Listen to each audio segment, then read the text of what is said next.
para los ciudadanos, que al final lo que quieren en la mayoría de las ocasiones es vivir mejor, vivir con paz, vivir con tranquilidad, poder llevar sus hijos a la escuela, poder desarrollarse como personas normales y corrientes en el mundo que vivimos.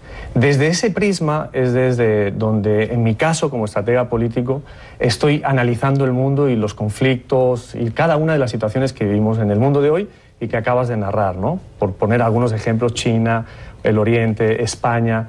Cada día nos encontramos con un montón de situaciones políticas que son importantes analizar, en mi caso, desde este prisma. Cómo mejorar el mundo en el que estamos viviendo. Y esa es una premisa, y yo también lo he visto, que lo has comentado, siempre está en tus conferencias, que por cierto, hay una conferencia que tiene un título bastante particular. ¿Por qué los políticos los prefieren? Efectivamente. ¿Por qué los políticos los prefieren cabrones a los estrategas? ¿Lo dijo él? ¿No lo dije yo? Efectivamente. Ajá. ¿Y de qué hablabas en esa conferencia? O sea, ¿por qué los políticos prefieren a los estrategas así, de esa manera? Una campaña política es muy compleja y participan muchas personas en esa campaña. Una de las cosas que se requiere es que haya orden, disciplina y que el plan se lleve a cabo. Y a veces en los equipos, en donde hay agendas personales o agendas profesionales de muchos de los que participan, el estratega tiene la obligación de poner orden, de saber decir no y en qué momento sí, de que realmente se cumpla el plan estratégico que se está queriendo llevar a cabo, ¿no? Esto al final del día es conquistar una montaña y llegar hasta arriba para que el candidato pueda llegar a ser presidente o para que el presidente pueda gobernar bien, que es realmente importante. Y muchas veces una campaña, como yo suelo decir, es administrar el caos. Vives el caos permanentemente. Hay muchos intereses, hay dinero, hay publicidad, hay medios de comunicación. Entonces tienes que tener muy claro dónde poner ese orden y dónde poner la disciplina. Por eso siempre digo que los candidatos, muchos de ellos, los prefieren así. Así. Sí, porque mi productora está preocupada con esa palabra que disculpas. En América Latina hay que ponerle, creo que hasta el bip, ese. Como si nadie supiera lo que se habla. No, bueno, los españoles son mucho más directos y más claros con este tipo de... Definitivamente. Exacto, de uso de palabras. Ahora, yo quiero que dejemos claro, Antonio, tu ideología. Porque leyendo en varios de los artículos, hay mucha gente que dice Antonio Solá apoya gobiernos de derecha. Hay algunos que van y dicen ultraderecha. ¿Cuál es tu ideología política? Yo me siento muy cómodo en el centro derecha. Me siento muy cómodo, la verdad. Creo que he venido trabajando además con personas que están alineadas en ese espacio político. Sin embargo, también he trabajado para candidatos del espacio centro o centro-izquierda, con el que me he sentido muy cómodo. Entonces llego a la conclusión, más allá de mi ideología, en donde me siento cómodo, que es importante trabajar con personas que quieran verdaderamente aportar a la ciudadanía su granito de arena para que todos vivamos mejor. Esto es en lo que yo creo profundamente. Si me preguntas en qué creo, creo en la vida, creo en Dios, creo en poder trabajar con personas que quieren realmente aportar, y esa es mi vocación personal y profesional que me hace levantarme todos los días. ¿Y cómo comenzó la pasión por la política en tu vida? A los 18 años. Yo llegué a la universidad, un maestro al que le entregué un trabajo sobre imagen y mercadotecnia me llamó para trabajar con él en el departamento de Telegenia, que es imagen del Partido Popular en España. Sí. Y empecé a hacer campañas políticas a mis 19 años. Tengo 42, llevo un montón de tiempo dedicándome a esto, haciendo campañas políticas, primero de municipios de 2.000, 3.000, 5.000 habitantes, y luego, gracias a Dios, la fortuna me ha llevado a poder hacer campañas de habitantes de 100, 110 millones. Cuando hablas de fortuna, ¿te refieres a la fortuna financiera también que has amasado como estratega político? Bueno. ¿O era una metáfora de fortuna del destino de la vida? Exactamente, me refiero a la fortuna de la vida. Pero es un buen trabajo. Sí. Nadie esconde que uno de los trabajos mejor remunerados es ser estratega político de una campaña presidencial. Nunca se hace pública la cifra que se le paga a un estratega. Eso es secreto, ¿no? Nunca se ha hecho público. Nunca se ha hecho público. Y en mi caso yo tampoco lo hago público por respeto a los clientes. Claro. Muchas veces digo que a nosotros nos pagan por hacer lo que sabemos hacer y también por saber callar oportunamente lo que no debemos de contar. Porque es parte de nuestra obligación y es parte de nuestro trabajo. O sea que en esta entrevista vamos a escuchar lo que políticamente te conviene decir y nunca escucharemos lo que comprometería un futuro cliente tuyo. No, bueno, podemos contar un poquito más allá, pero siempre con mucho cuidado. ¿Ves por eso que cuando la gente me pregunta, ¿te gusta conversar con los políticos? Yo digo, bueno, a veces me ven la cara de payaso, otras veces de estúpido, otras veces de anormal, pero es parte de lo que hago día a día con mi trabajo. ¿Cómo uno puede tener una conversación transparente cuando ya tú me has definido que tu trabajo y por ende el de los políticos es decir lo que conviene y ocultar lo que no conviene? No, no es ocultar, es simplemente siempre decir la verdad. Yo siempre he dicho eso y se lo digo a todos mis clientes. Digamos la verdad. Lo que pasa que tienes que moderar, cuidar y tienes contratos de por medio que también que te obligan a cierta confidencialidad. ¿Pero eres tú político? ¿Eres un político? No, no lo soy. Todavía. No lo soy. Todavía. O sea que posiblemente sí. ¿Por qué de no? estratega harías una transición a político como tal. Sí, no me importaría. No me importaría. La verdad es que en España, ¿no? Sí, en España. No, porque digo en España, porque también en México tú obtuviste la ciudadanía. Sí, tengo la nacionalidad mexicana también. México es un país que amo profundamente. Viví allí mucho tiempo. Tuve la oportunidad y el privilegio de trabajar para el presidente Calderón siendo candidato. Y fue una campaña muy difícil y al final de esa campaña yo ya cumplía el tiempo legal de haber vivido en México, pude obtener la nacionalidad. Pero sería en España donde yo podría, en todo caso, o quisiera, involucrarme en política. Ahora, tú hablabas, por ejemplo, de esta campaña en México. Y yo, leyendo algunos de los comentarios que otros expertos dicen que tú fuiste el que llevaste a México la campaña negra y que armaste toda una campaña que Calderón utilizó con mucho éxito, porque nadie le apostaba mucho a Calderón, y que utilizó la guerra contra el narcotráfico, el tema de la inseguridad, pero sobre todo el descrédito contra su principal adversario, Manuel López Obrador. ¿Te sientes mal cuando alguien escribe algo como eso? Me siento mal cuando no se sujeta a la verdad de lo que sucedió. Una campaña, tú le has llamado, si me permites tutearte, le has llamado... Sí, por supuesto. Le has llamado campaña negativa o campaña sucia. Yo siempre digo que son campañas de contraste dentro de la ley. ¿Qué es una campaña de contraste? Al final uno tiene el derecho de decir lo que uno es y también lo que cree que el otro no es. En este caso, en México, hicimos una campaña muy dura, es verdad, que se llamó López Obrador, que era el candidato opositor, un peligro para México. Un peligro. Y construimos todo un desarrollo que tuvo que ver con las propuestas que tenía López Obrador y con la dinámica de Chávez, el apoyo que le estaba dando y una serie de circunstancias que se dieron en el México de entonces. Y esa campaña fue una campaña en donde tratamos de descubrir cuáles eran las razones que llevaban a ese candidato para llegar a la presidencia de la República. Y bueno, fue muy efectiva. La campaña ayudó, le sirvió al candidato Calderón. El candidato Calderón también pudo expresar sus ideas, hubo 2 debates, los ganó. El candidato Calderón era un gran orador, sigue siendo un gran orador, sí. Y definitivamente terminó ganando la elección por el balance de esa campaña de contraste y la campaña positiva. Y esto pasa en todos los sitios, Ismael. Pasa en España, en donde está prohibido por ley, porque tienes solo 15 días y tienes publicidad de Estado. Pasa que el Congreso de los Diputados es donde más duros serán los políticos. Y se dicen todas las cosas. Eso también es campaña de contraste permanente. Permanente. Claro. No, pero yo vi, por ejemplo, el spot publicitario televisivo. Era muy fuerte visualmente. O sea, había dicho López Obrador construyó el 2º piso de la Ciudad de México y si llega a la presidencia, bueno, pues se va a derrumbar el país porque va a poner devaluación, crisis, es un peligro para la nación. Y yo creo que cuando la gente algo así se le repite, aunque sea mentira, una mentira repetida, llega a crear conciencia como si fuera verdad. ¿Tú estás de acuerdo con eso? Sí, puede suceder. Lo que sucedió en esta campaña es que nosotros lo que dijimos de López Obrador era cierto.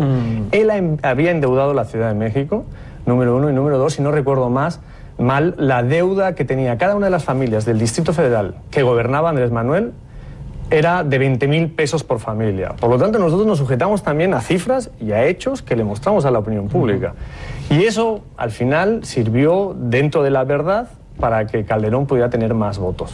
Has trabajado, y yo quiero recordarle a nuestra audiencia, diversas campañas políticas como la del actual presidente colombiano Juan Manuel Santos, el guatemalteco Otto Pérez Molina, los expresidentes mexicanos Vicente Fox y Felipe Calderón, de la cual acabamos de hablar de esa campaña, el exmandatario salvadoreño Antonio Saca, Michel Martelly en Haití, Mariano Rajoy en tu país, entre otros. ¿Cómo decides en qué campañas trabajar y cuáles a lo mejor descartar aunque te llamen?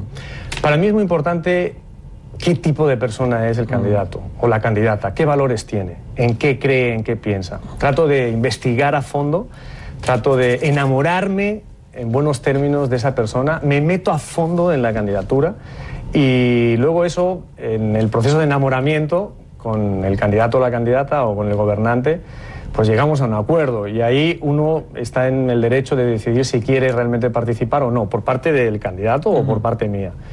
La verdad es que en este momento, a esta altura de mi vida, tengo la suerte, la fortuna, otra vez la oportunidad de poder en muchas ocasiones escoger y decir que no o decir que sí. Ahora, ¿te has llevado sorpresas de que has aceptado un candidato a mitad de campaña?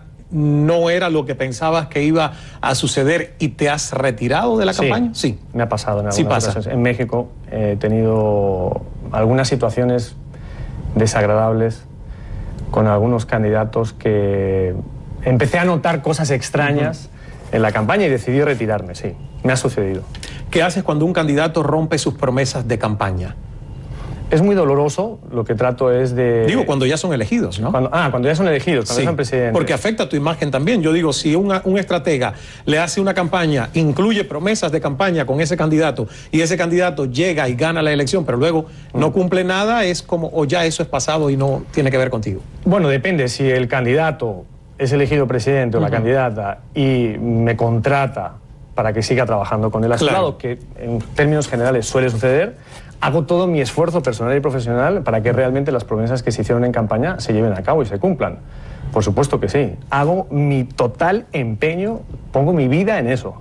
Vamos a hacer una primera pausa para publicidad. Recuerden, preguntas para Antonio Sola, estratega político. De seguro, en alguno de tus países, de nuestros países, a lo mejor uno de los que fue presidente o es presidente actual fue asesorado por este señor que tengo en la mesa, así que a lo mejor puedes mandarle un comentario, un saludo o una pregunta.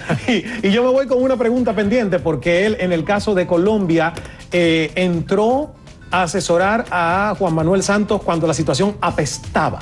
Y bastante, con la salida de JJ Rendón por una supuesta acusación de recibir dineros del narcotráfico. ¿Cómo fue esa entrada? Cuéntame la experiencia. Volvemos enseguida, no se me vaya.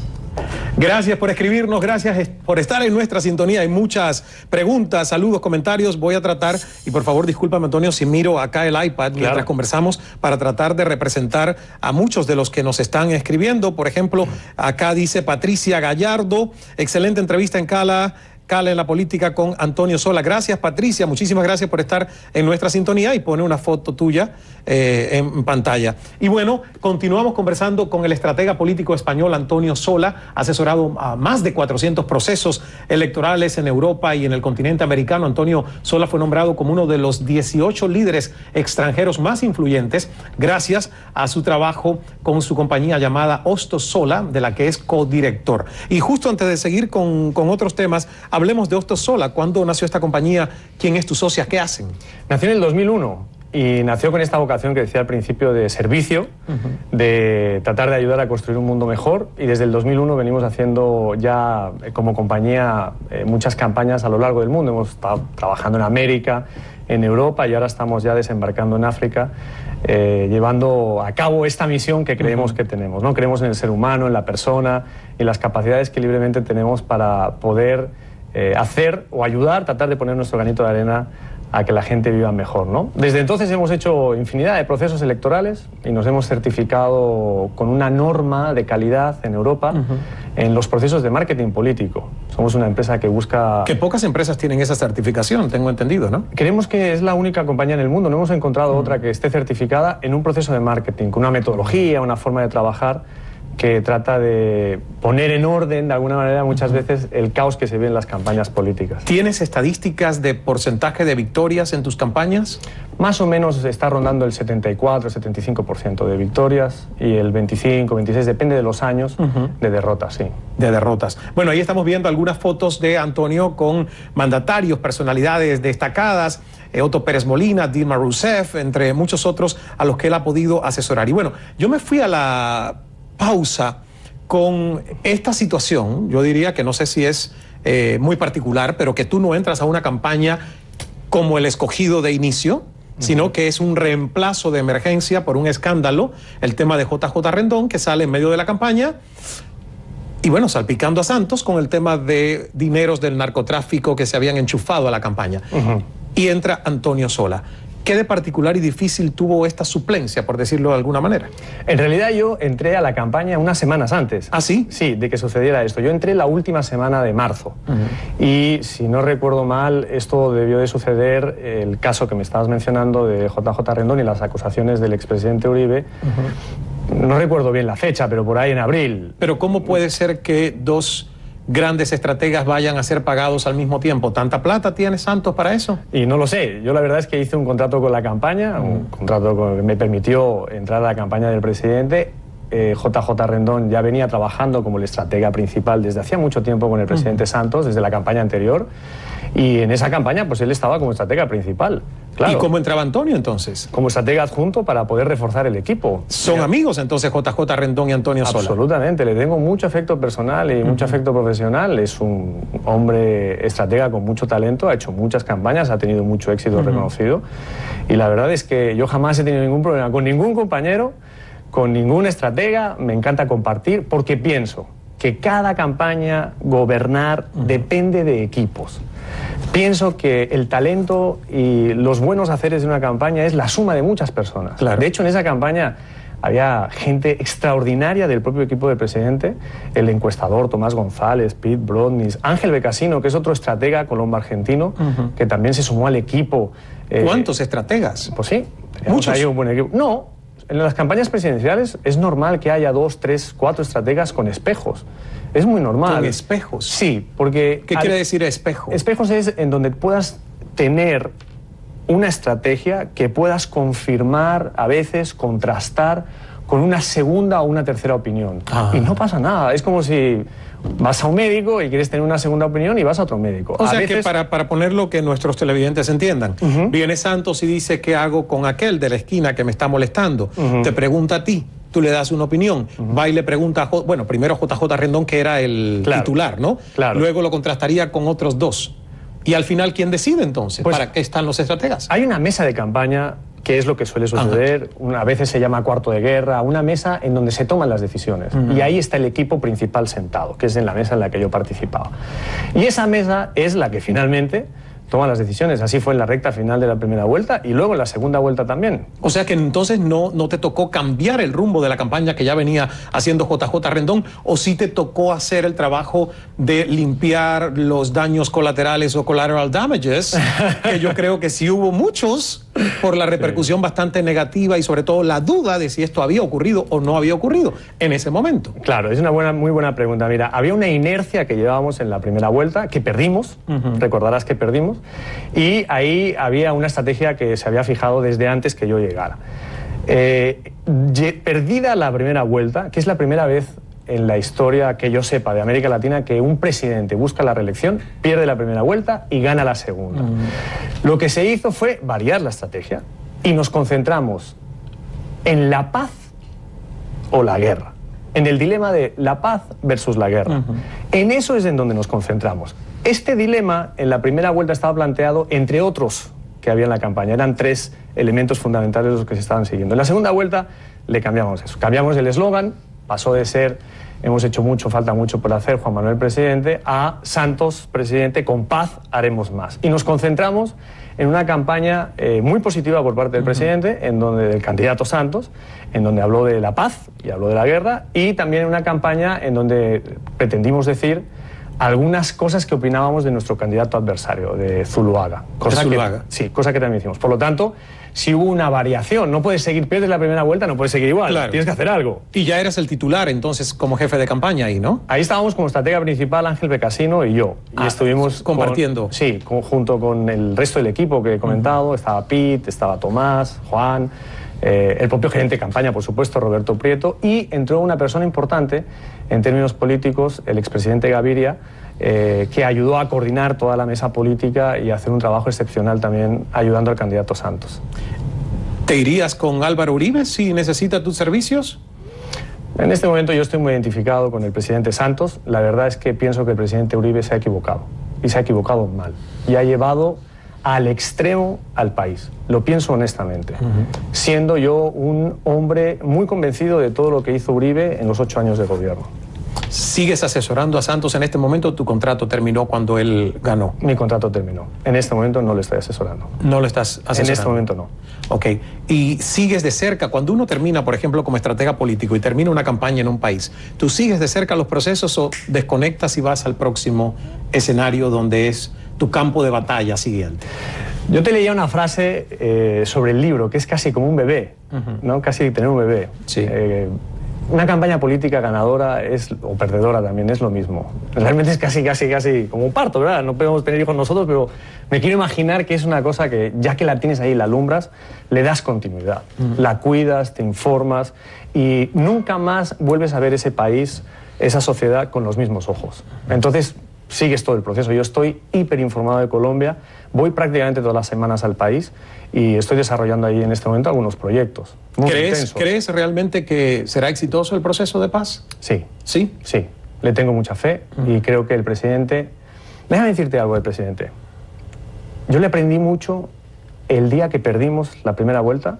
Esa noche nos reunimos en una mesa y vi cómo Santos, candidato, tomó el toro por los cuernos, como diríamos en mi tierra, y realmente asumió con mucha fuerza y con mucha energía la derrota, puso al equipo a trabajar para ganar la segunda vuelta. Y eso es lo que hace un líder. Yo creo que él, de lo que yo pude conversar con él, recuerdo que me llamaba muchas veces 6 de la mañana, 1 de la madrugada, no descansaba, metido de lleno. Yo creo que él verdaderamente piensa que el proceso de paz puede llegar a buen término. Y yo le creo. Y yo pienso que Colombia tiene una oportunidad histórica que no se puede desaprovechar. Colombia, al final del día, votó por la paz. Movimientos progresistas de la izquierda, de la derecha, se alinearon al presidente Santos para lograr la paz. No puede perder esa oportunidad histórica. Hablemos de Brasil, porque vienen las elecciones ya ahora, que por cierto, yo estaba este fin de semana y estaba leyendo, una encuesta dice que va a ganar Dilma Rousseff, leí, pero lo que vi es que está la contienda con otra mujer. O sea, que dicen que las dos que podrían pasar a una segunda vuelta, de haber segunda vuelta, serían 2 mujeres también. ¿Estás trabajando alguna campaña en Brasil? ¿Lo has hecho? No, en Brasil nunca he trabajado. Es un mercado, los brasileños tienen un mercado muy proteccionista y han protegido muy bien su mercado. Y nunca. ¿Pero eso qué quiere decir? ¿Que no traen asesores extranjeros? Casi no traen, ¿no? Aunque yo estoy empezando a desembarcar ahora en Brasil y en África, como te decía antes, que es otro idioma, es otra cultura. Tiene la oportunidad, precisamente en Colombia, de competir contra Duda Mendoza, que es brasileño, y le terminamos ganando. Entonces creo que en Brasil, que no estoy trabajando, va a haber una campaña muy interesante, como bien dices, y va a estar entre 2 mujeres, lo cual es algo pues precioso. La verdad es la primera vez en Brasil que va a suceder. Está muy competido. Y la clave no va a estar en la primera vuelta, como sucedió en Colombia, va a estar en la segunda vuelta. Y ahí las encuestas dicen que Marina Silva podría ganar a Dilma, podría ganarle. Pero esto es como otra vez el ejemplo de Santos porque es muy reciente. No estaba muerto, estaba de parranda, estaba de fiesta, el candidato. Claro. En el caso de Dilma no está muerta, estoy poniendo como ejemplo, ¿no? Realmente está en una plena campaña y está muy competitiva. Ahí puede suceder cualquier cosa. Si alguna de ellas comete un error, perderá. Hay muchos comentarios en redes sociales, Antonio. Dice César Ricardo, si los políticos de verdad quisieran el bien para sus naciones, no tendríamos el número de pobres que tenemos. Bueno, el tema de la pobreza es bien complicado. Sí, yo pienso que en los próximos 20 años, 100 millones de pobres lo van a dejar de ser y se van a incorporar al mercado de consumo y a una vida mejor.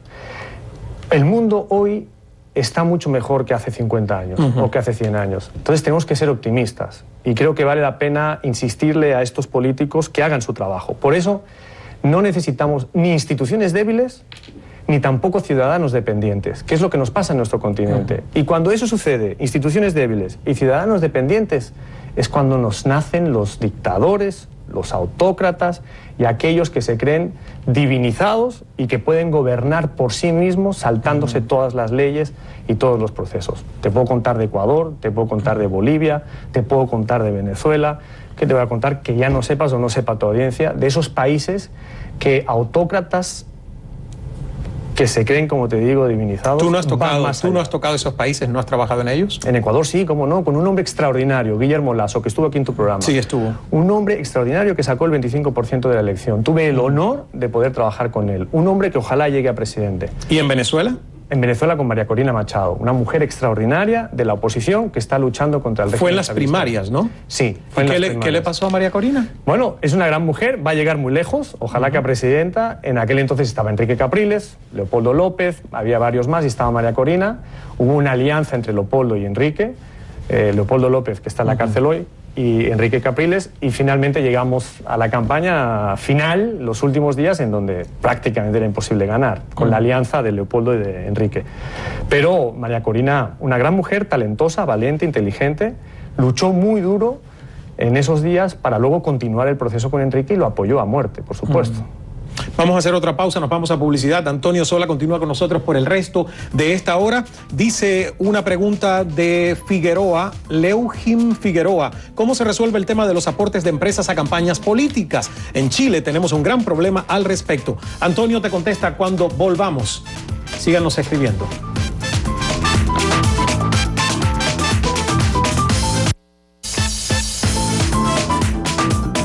Cala es patrocina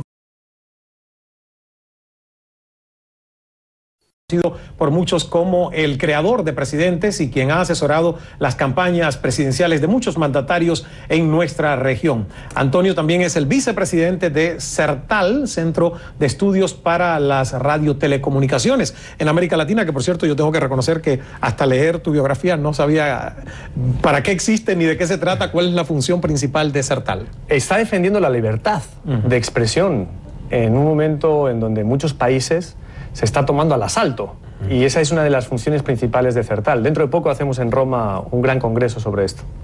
O sea, que es libertad de expresión. Básicamente libertad de expresión. En los medios. En los medios, en el entendimiento entre la política y los medios. Y creo que tiene mucha relación y es importante el papel que desempeñan los medios de comunicación. Tengo por acá una pregunta de nuestro director aquí en el control maestro de nuestro estudio en Miami. Willy, repíteme la pregunta. Era algo como que, siendo identificado como estratega político de centro derecha y derecha, como decías, ¿qué opinas de la izquierda latinoamericana? En la izquierda creo que hay dos tipos de izquierda. La izquierda chillona, la izquierda gritona, la izquierda chavista, la izquierda que en realidad, desde mi punto de vista, ha hecho mucho daño al continente. Y luego hay una izquierda moderada, habitualmente normal, tranquila, serena, con propuestas muy interesantes que buscan, en todo caso, la protección de los ciudadanos, que tienen mucho que aportar a este equilibrio entre el centro derecha y el centro izquierda. Y eso es muy sano para nuestros países y debe de estar equilibrado. Entonces, estoy realmente, por ejemplo, en el caso de Paraguay, que pude acompañar al candidato Efraín Alegre a la campaña presidencial, pues me sentí muy cómodo porque es un hombre extraordinario, con ideas muy sensatas, con un gran sentido común. Fue un gran ministro de Obras Públicas que la verdad hizo muchas cosas por Paraguay. Pienso que este tipo de izquierda es necesaria en nuestros países porque busca y trata de encontrar el equilibrio, ¿no? Como puede ser en Europa también o en otros países. El caso de Venezuela, bueno, más allá de que asesoraste a María Corina Machado, pero lo has seguido tú de cerca como para poder, como estratega político, incluso decir qué pudiera hacer el gobierno para lograr ese diálogo que se intentó, pero yo no creo que fructificó mucho, ¿no? No fructificó. Sería muy osado de mi parte. La verdad es que no estoy tan metido en la realidad venezolana en este momento, ¿no? Yo creo que, si me permites la expresión, en España hay una expresión que dice chocho, que dice en realidad como que estás un poco mal en términos de como gobernante. Creo que Maduro ha perdido los papeles, que es otra expresión también muy española que decimos. Es decir, está desorientado, el país está yendo al barranco y como siga así se va a terminar de estrellar, ¿no? La verdad es que pienso que Venezuela está en el principio del fin, desde ya hace algunos meses, y ojalá termine esta pesadilla que al menos yo, desde fuera, con los hermanos venezolanos que están luchando por la libertad y por la democracia, vemos que debería de llegar ya a su fin. Eso es lo que pienso. Cataluña, tú eres español. ¿De qué parte de España eres, Antonio? Nacido en Barcelona. Nacido en Barcelona. O sea que eres catalán, o sea que este tema te viene pero vaya, ahí, en la piel, en la sangre. Anillo al dedo. Anillo al dedo. ¿Eres independentista, separatista? Absolutamente no. No. No. Creo en España. ¿Crees en España? Sí. Pero ¿por qué crees que este movimiento cíclico, medio que se apacigua, vuelve a tomar la cresta de la ola, como ya ahora que están haciendo, bueno, pues para el 9 de noviembre, la posibilidad de un referéndum que Rajoy ha dicho, voy a hacer una sesión extraordinaria y esto es inconstitucional? Absolutamente. ¿Qué pasa ahí? Ahí lo que pasa es que en España, en realidad, y la historia así lo demuestra, este tema del nacionalismo independentista de algunas regiones españolas se ha vivido de manera recurrente. España es una nación, está muy clara desde hace muchos años, mucho tiempo, está asentada así en la historia y nos ha ido bien así. El problema es que cuando políticos ineficaces, como Artur Mas en Cataluña, no saben cómo tapar su mal gobierno, buscan excusas, en realidad, en algo que sí piensan los catalanes respecto a la independencia, pero no mayoritario, y tratan de llevar a una situación totalmente tensa con el gobierno de España. Pero entonces lo que quiero entender, Antonio, Mas en este caso no está convencido de que esto es una realidad viable para Cataluña, sino que lo está utilizando como distracción. Yo pienso que él está utilizando la doble estrategia. No dudo que él pueda creer que Cataluña puede ser independiente, pero pienso que en realidad en este momento le conviene. Hay un caso, que es el caso Pujol, que gobernó Cataluña por 30 años y que, si no recuerdo mal, le han encontrado 3.000 millones de euros en cuentas en Suiza y en varios países, cerca de 3.000 millones. Una herencia de los padres, dice. Y dicen que Artur Mas está implicado. Estará implicado y yo no lo sé.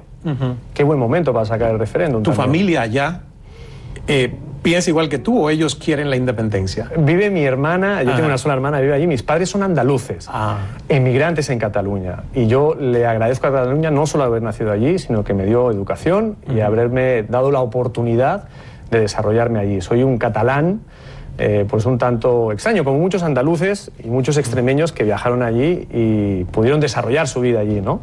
Claro. Piensan lo mismo que yo. Piensan igual que tú. Sí.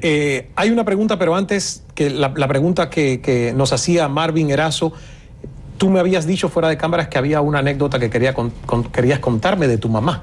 Sí, pero tiene que ver con este tema de la política, de que todo en la política es mala. Mira, yo de pequeñito, con mi mamá, me ponía cocido madrileño, que es un plato muy típico allí en España, ¿no? Que está hecho de garbanzos. Sí. Creo que aquí también se dicen garbanzos. Sí. Garbanzos. Y yo recuerdo que le decía, oye, mamá, de repente, que traía un garbanzo negro. Mamá, porque aquí hay un garbanzo negro, ¿cómo voy a comer el cocido? Y mi madre me decía, cómetelo. Aparta el garbanzo negro, apártalo y te lo comes. O 2 o 3 garbanzos, los quitas y te los comes. Yo pienso, Ismael, que la política es así. Puede haber políticos malos. Tú lo ves de una manera demasiado optimista. Sí, lo soy. Discúlpame, pero mi experiencia es que entre los políticos hay que buscar los garbanzos buenos.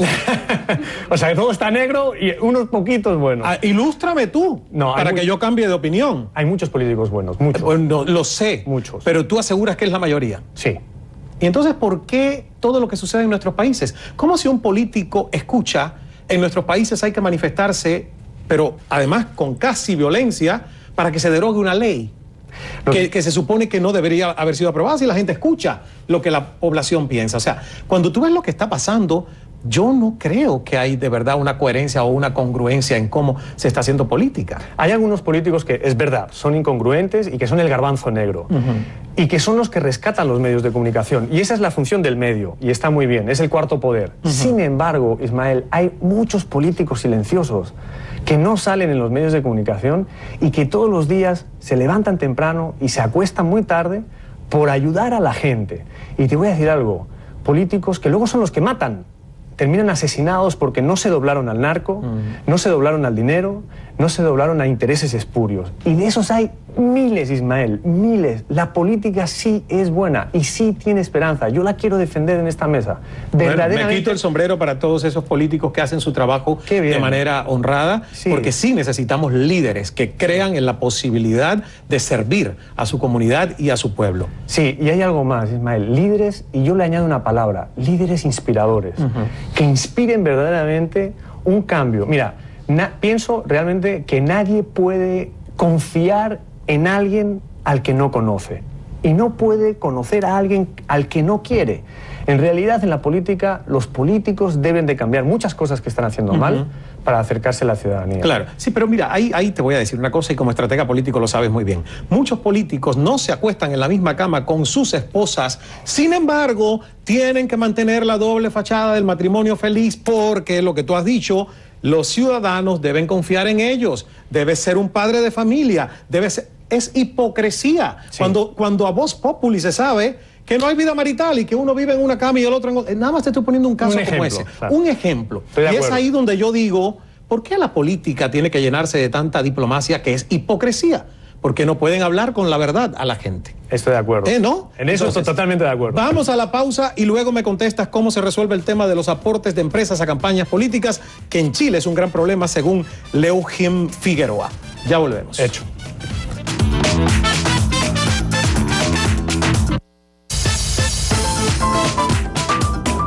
Cala es patrocinado.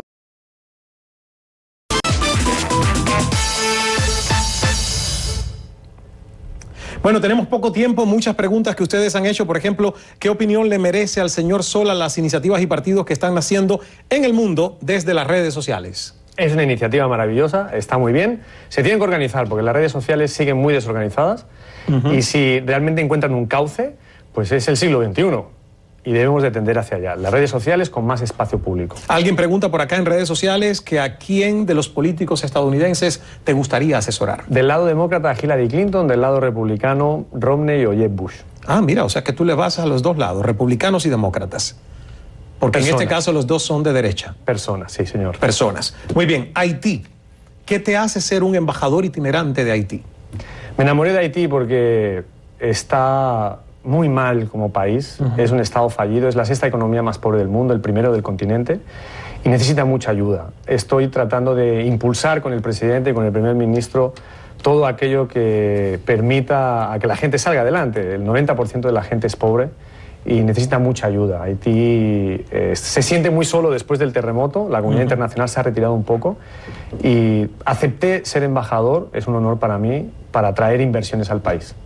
Bueno, conferencista de lujo de la Universidad de Fudan en China, Universidad de Navarra, Universidad Pontificia de Salamanca, Sergio Arboleda de Colombia y por supuesto la George Washington, y acá condecorado con la Orden Especial al Mérito Civil concedida por la Monarquía de España a propuesta del Gobierno de España en el 2012. Antonio, un placer haber conversado contigo.